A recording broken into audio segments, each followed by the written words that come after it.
வணக்கம். Welcome to Prahlad academy. Today வந்து நம்ம என்ன பார்க்க போகிறோம் அப்படின்னு சொல்லிட்டு பார்த்தீங்கன்னா, மீண்டும் பள்ளி பேட்சோட டெஸ்ட் சீரியஸ் 3rd டெஸ்ட் அதுக்கு உண்டான ஆன்சர் கீ தான் பார்க்க போகிறோம். ஸோ வாங்க மீண்டும் பள்ளிக்கு போகலாம். ஸோ இந்த டெஸ்ட் சீரீஸுக்கு உண்டான பாடத்திட்டம் வந்து என்னன்னு சொல்லிட்டு பார்த்தீங்கன்னா, 11th ஓல்டு சிறப்பு தமிழ் இருக்குது பார்த்தீங்களா, அதில் கம்பராமாயணம் வரைக்கும். அதன் பிறகு வந்து யூனிட் 8ல் வந்து 11th வந்து 1வது லெசன், 2வது லெசன், 5வது லெசன் இதிலிருந்து தான் இதில் வந்து கொஷின்ஸ்லாம் எடுத்திருக்கோம். ஸோ வாங்க கொஷின்ஸ் வந்து பார்க்கலாம். ஸோ ஃபஸ்ட்டு கொஷின் நீங்கள் வந்து பார்த்தீங்கன்னா 1 மினிட்.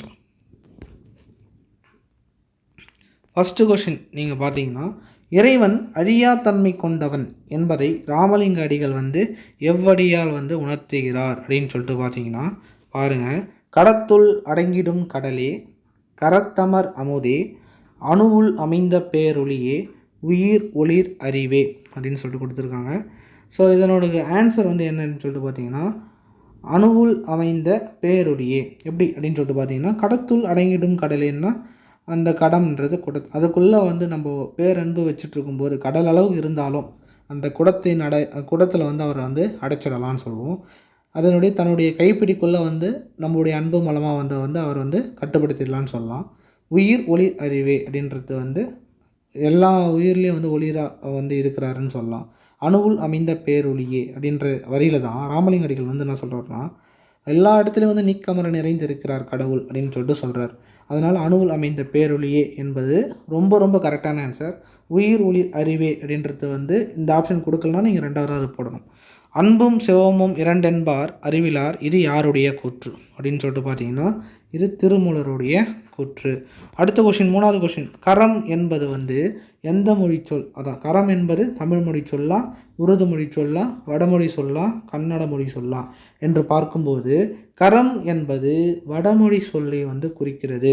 புக் பேக்கில் வந்து கொடுத்துருக்காங்க, பொருள் கூறுகளும் இருக்கும்.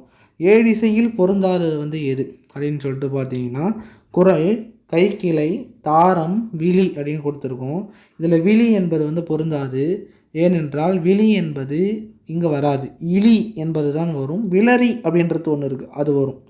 சோமசுந்தர புலவர் தமிழெண்ணெயை வந்து எவ்வாறு புகழ்கிறார் அப்படின்னு சொல்லிட்டு பார்த்தீங்கன்னா, தமிழெண்ணெயை இதில் ரொம்ப கரெக்டாக சொல்லணும்னா பணுவல் தான். பணுவல் பிராட்டியை அப்படின்ற மாதிரி வரும். அதனால் வந்து பணுவல் என்பது தான் கடைசி லைனில் வந்து அந்த பாட்டில் வந்து கொடுத்துருப்பாங்க. பணுவல் அப்படின்னு சொல்லிட்டு வந்து அவர் வந்து புகழறாரு. உலகில் விளைபொருள் எல்லாம் உரிக்கின்ற நாடு என்று கூறியவர் யார் அப்படின்னு சொல்லிட்டு பார்த்தீங்கன்னா, திருவிக்கா நாட்டு வாழ்த்தில் வந்து நம்முடைய இந்திய நாட்டை வந்து சொல்லியிருப்பார். தாயின் மணி கொடிப்பாரீர், இது வந்து நம்மளுடைய கொடிப்பாடல் புக் சொன்னது தான் பாரதியார். அதுக்கு உண்டான ஆன்சர்.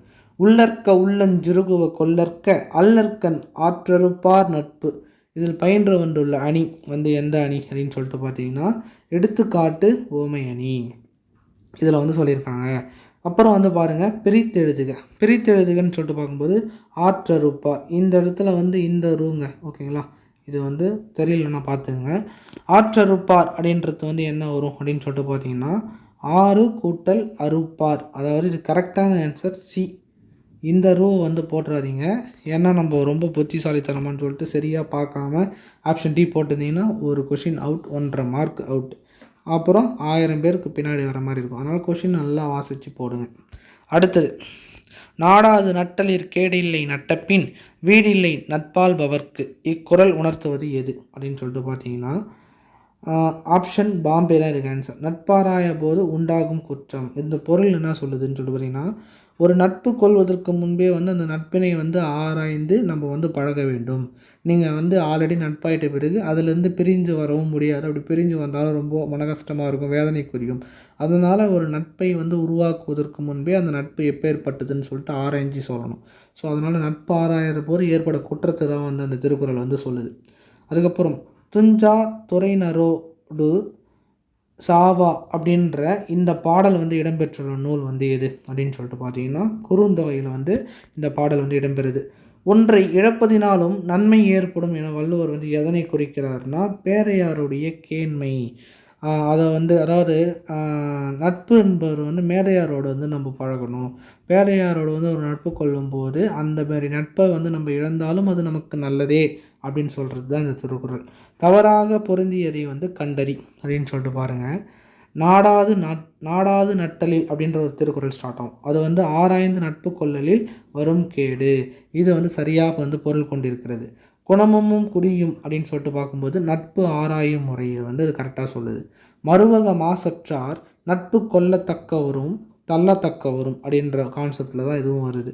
லாஸ்ட்டாக வர கேட்டினும் உண்டோ இந்த திருக்குறள் வந்து நட்பு கொள்ளத்தக்கவரில் வராது. இது வந்து தவறு. நட்பை வந்து ஆராயும் முறை இருக்குது பார்த்தீங்களா, அதில் தான் வரும். ஸோ அதனால் இதுக்கு உண்டான ஆன்சர் ஆப்ஷன் டெல்லி. 13வது கொஸ்டினுக்கு ஆன்சர் டெல்லி. அடுத்தது உடையார் முன் இல்லார் போல் ஏகற்றும் கற்றார். இந்த குறளடிக்கு வலுவூட்டும் புறநானூற்று அடி வந்து எது அப்படின்னு சொல்லிட்டு பார்த்தீங்கன்னா, பிற்றை நிலை முனியாது கற்றல் அப்படின்ற லைன் இருக்குது. ஆப்ஷன் பாம்பே இருக்குது பார்த்தீங்களா, இதுதான் ஆன்சர். ஓகேங்களா. அதன் பிறகு பாருங்கள், பொதுவியல் திணை என்பது என்ன அப்படின்னு சொல்லிட்டு கேட்டிருக்காங்க. பிற புறத்திணைகளில் கூறப்படாதனவற்றை கொண்டது, இதுதான். அப்புறம் அகத்திணையில் கூறப்பட்டதுன்னு வரும். So option Bombay is correct. 16வது கொஸ்டின் வந்து என்ன, பரிபாடல் என்ற நூலில் கிடைத்த பாடல்களுடைய எண்ணிக்கை 22. சிலம்பு என்பதன் பொருள் வந்து என்னன்னு சொல்லிட்டு பார்த்தீங்கன்னா, மலை புக் பேக்கில் கொடுத்துருப்பாங்க. அதன் பிறகு வந்து குறிஞ்சி பாட்டு எத்தனை அடிகளை வந்து கொண்டு இருக்குன்னு சொல்லிட்டு பார்த்தீங்கன்னா 261 அடிகளை வந்து கொண்டு இருக்குது. பிரித்து எழுதுக ஒன்னுதல் அப்படின்றது வந்து என்ன அப்படின்னு சொல்லிட்டு பார்த்தீங்கன்னா, ஒன் கூட்டல் உதலா, ஒன் கூட்டல் நுதலா, ஒல் கூட்டல் உதலா, ஒல் கூட்டல் நுதலா என்று பார்க்கும்போது ஆப்ஷன் டெல்லி ஒல் கூட்டல் நுதல் இதுதான் வந்து கரெக்ட். ஓகேங்களா. அப்படி பிரிக்கும்போது அந்த ஒன்னுதல் என்பது வந்து பெரியும் புணர்ச்சி விதியின் அடிப்படையில் வரும். இதை நான் டீட்டெயிலாக வந்து நான் புணர்ச்சி விதி நடத்தும்போது சொல்கிறேன். விராம் புனலூர வேண்டையரை விட்டு வரால் வாங்குபவர் அப்படின்னு சொல்லிட்டு பார்க்கும்போது இதற்குண்டான ஆன்சர் வந்து எதுன்னு சொல்லிட்டு பார்த்தீங்கன்னா, பழமொழி 400 இதுதான் வந்து இதுக்குண்டான ஆன்சர். கல்லாது மூத்தானை கைவிட்டு கற்றான் இளமை பாராட்டும் உலகு. இதற்கு உண்டான ஆன்சர் வந்து எது அப்படின்னு சொல்லிட்டு பார்த்தீங்கன்னா, திருக்குறள் அப்படின்ட்டு நீங்கள் போட்டிருக்கீங்களா, அப்படி போட்டிருந்தால் அது வந்து தப்பு. இதுக்குண்டான ஆன்சர் வந்து நாலடியார். இந்த இடத்துல 4 அடியில் லாஸ்ட்டாக வர 3 அடி இது ரெண்டுத்தையும் பார்க்கும்போது திருக்குறள் மாதிரியே இருக்கும். ஸோ இந்த மாதிரி கொடுத்துருக்கிறதால வந்து 4 திருக்குறள்னு போட்டுறாதீங்க. இதுக்கு உண்டான ஆன்சர் வந்து 4 டிஆர். அதன் பிறகு மந்தரை சூழ்ச்சி படலம் எந்த காண்டத்தில் இடம்பெற்றுள்ளது அப்படின்னு சொல்லிட்டு பார்த்தீங்கன்னா, அயோத்திய காண்டத்தில் வந்து அவங்களுடைய சூழ்ச்சி படலம் வந்து அமைந்திருக்கு. யாமறிந்த புலவரிலே கம்பனை போல் என்று கூறியவர் யார் அப்படின்னு சொல்லிட்டு பார்த்தீங்கன்னா, பாரதியார். ஸ்ட்ரெயிட் கொஷின் தான். கொவ்வை கனி வாயுடையவள் என்று கம்பர் கைகையை வந்து கூறியுள்ளார். 2வது கூற்று, கொவ்வை கனி வாயுடையவள் என்று கம்பர் சீதையை வந்து கூறியுள்ளார். இதில் வந்து ஆப்ஷனாக கொடுத்துருக்கோம். கூற்று 1 சரியல்ல, கூற்று 2 சரியல்ல, கூற்று 1,2 சரியல்ல, கூற்று 1,2 தவறல்ல.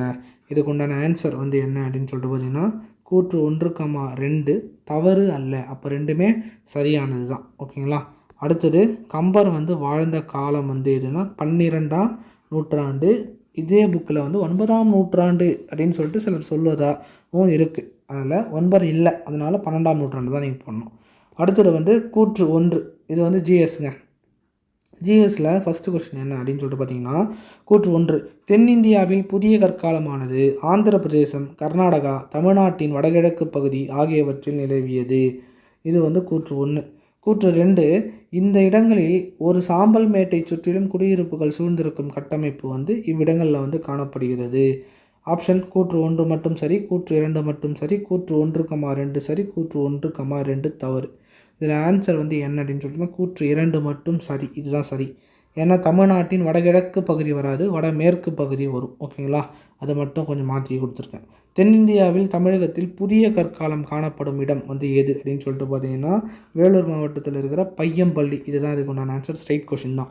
அசோகருடைய தமிழ் பிராமி எழுத்து முறை கண்டுபிடிக்கப்பட்ட மாவட்டம் வந்து எது அப்படின்னு சொல்லிட்டு பார்த்தீங்கன்னா, ஈரோடு மாவட்டம் இருக்குது பார்த்தீங்களா, அங்கே தான் வந்து கண்டுபிடிச்சிருக்காங்க.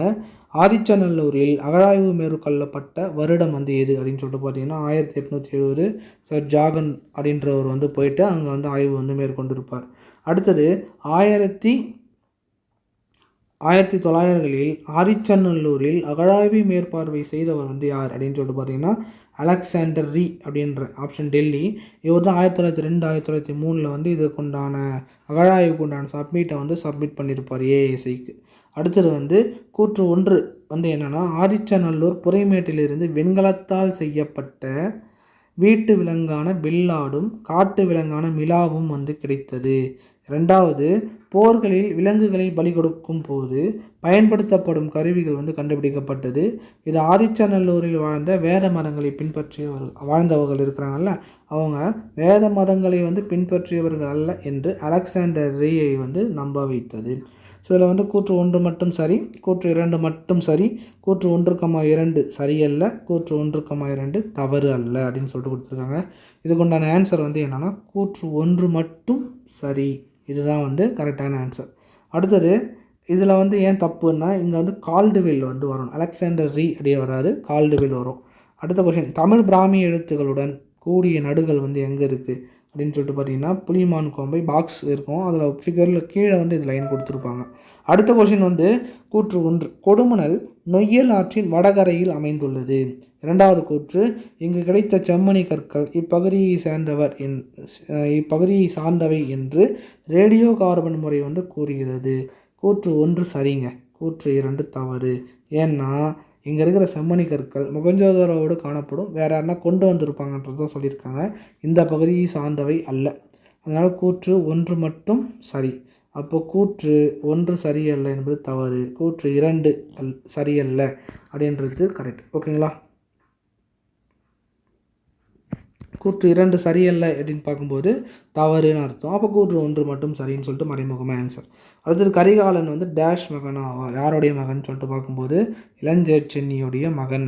35வது கொஸ்டின் வந்து தவறானது எது? தலையாலங்கானம் வந்து நெடுஞ்செழியன்.